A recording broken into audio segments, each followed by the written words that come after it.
Danes bi povedal nekaj besed o pohvali in graji.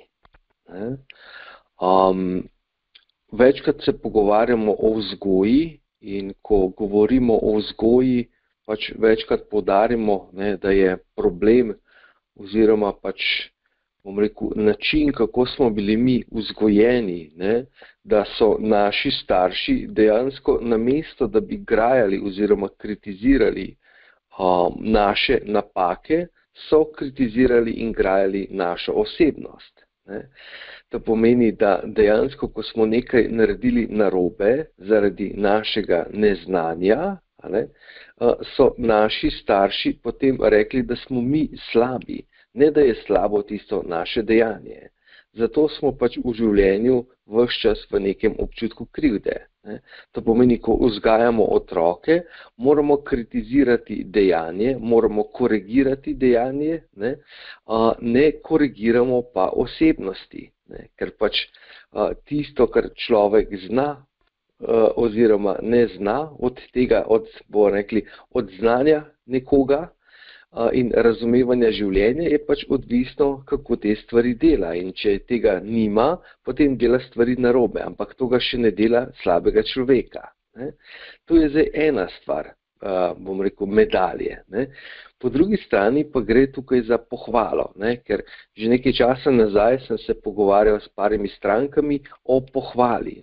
Zakaj je tukaj problem, ki ga imamo, da tako težko nekoga pohvalimo? In zgodba je popolnoma identična.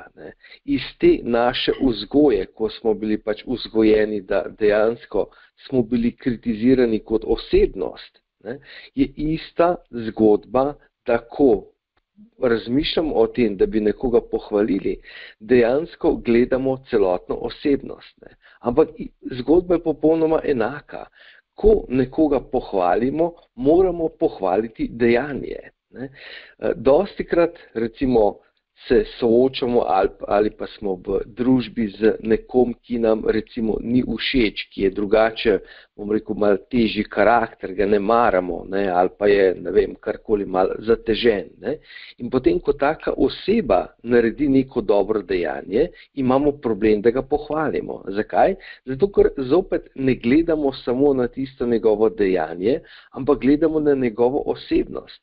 In potem dejansko sami sodimo, vse bi ga pohvalil, ampak jaz mislim, da si ne zasluži pohvale, zato ker je drugače zatežen. Recimo imate šefa na delovnem mestu, ki vam ves čas, ne bom rekel teži, ampak vas pritiska, nima veze. Vemo, kako šefi so. In zelo redko smo v nekem odnosu, ali pa sodelavec, ki je, ne bom rekel, spet zatežen. In potem, ko nekdo izmed njih naredi nekaj dobrega, dejansko bi morali mi pohvaliti.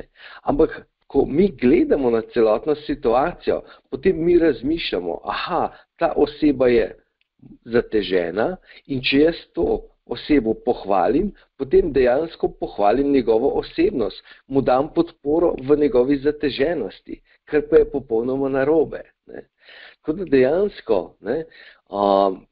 ta koncept moramo spremeniti, ker ko mi lahko spremenimo ta koncept in potem se koncentriramo samo na tisto, kar je človek naredil, potem dejansko nimamo nikoli problema, ko je treba nekoga pohvaliti in ko je treba nekoga pograjati. In dejansko potem vidimo, da ko z pohvalo, pogledajte, že mi tukaj govorimo o nekih človeških odnosih, ampak če grem banalno, če pogledamo samo tisti, ki imate doma kakšne hišne ljubljenčke, pse, mislim, v bistvu današnji trendi vzgoje psov je, da dejansko, ko pes naredi nekaj narobe, to spregledamo in ko pes naredi nekaj pravilno oziroma nekaj dobro, ga pohvalimo. To pomeni, da psa dejansko vzgajamo samo s pohvalo. Nikoli ga ne grajamo. In če to velja za pse, zakaj tega ne bi delali dejansko drug za drugim? To pomeni, da bistveno več moramo polagati pozornost, da se pohvalimo. Sedaj imamo navado, recimo, Isto pri tisti, ki imate otroke. Ne? Otroke ujamemo na slabem dejanju. Ne? Joj, spet sem te dobila, ko se ne učiš, spet sem te dobila, ko nisi pospravil sobe, spet sem te dobila tukaj, spet sem te dobila. To pomeni drugega isto v partnerstvu. Ne? Že spet tega ne delaš, že spet tega ne delaš.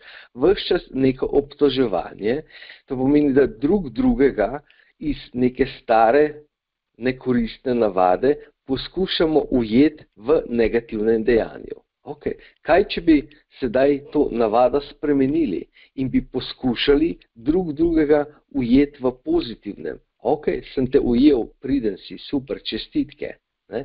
Ujel sem te, pač, ko si dobro skuhal, ujel sem te, ko si mi pomagal, ko si me razveselil in tako naprej.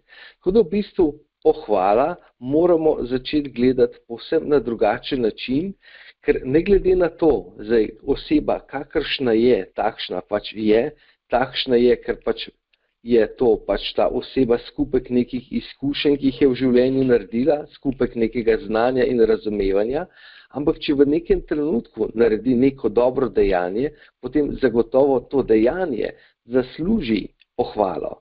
In večkrat, ko bomo mi dejansko pohvalili oziroma to dejanje, ne, stimulirali dobra dejanja, potem avtomatsko se bo ta oseba začela spreminjati. To je malo tako za razmislek na današnji dan.